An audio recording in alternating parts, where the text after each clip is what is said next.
Assalamualaikum warahmatullahi wabarakatuh. Yang terhormat Ibu Krisna selaku dosen mata kuliah Bahasa Indonesia. Sebelumnya izinkan memperkenalkan diri, nama saya Mutiara Rahma dengan NIM 23103490455, kelas 05 Farpe 002 Prodi D3 Farmasi. Di sini saya akan meresensi dan memperkenalkan buku dengan judul Ikhlas Paling Serius.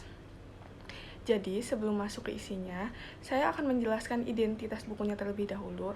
Dengan judul buku Ikhlas Paling Serius, ditulis oleh Fajar Sulaiman, diterbitkan oleh Media Kita pada tahun 2021 dengan 168 halaman. Buku ini masuk ke dalam kategori non-fiksi mengenai spiritual diri atau refleksi kehidupan.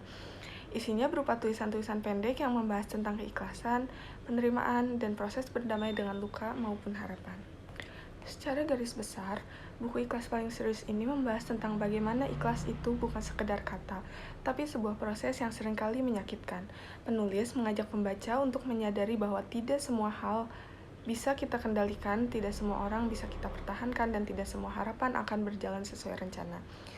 Di dalam buku ini, ikhlas digambarkan sebagai sikap menerima kenyataan tanpa harus membenci keadaan. Kita diajak untuk berhenti memaksakan sesuatu yang memang tidak ditakdirkan untuk kita, dan belajar merelakan dengan cara yang pelan-pelan. Dan ada salah satu kutipan yang menurut saya paling kena dari buku ini adalah, ikhlas bukan berarti tidak sakit, tetapi memilih untuk tidak terus-menerus melukai diri sendiri. Menurut saya dari kutipan ini, saya ngerasa buku ini benar-benar menegaskan bahwa ikhlas itu manusiawi. Kita boleh sedih, boleh kecewa, tapi jangan sampai tenggelam terlalu dalam di rasa itu sendiri. Untuk kelebihan dari buku ini terletak pada kemampuan penulis menyampaikan makna keikhlasan secara mendalam, namun tetap sederhana dan mudah dipahami. Penulis juga berhasil mengemas tema spiritual yang berat menjadi refleksi yang dekat dengan realistis kehidupan sehari-hari. Bersifat ringan, tidak menggurui, dan penuh perenungan, sehingga pembaca dapat merasa terhubung dengan si bacaan di dalamnya itu sendiri.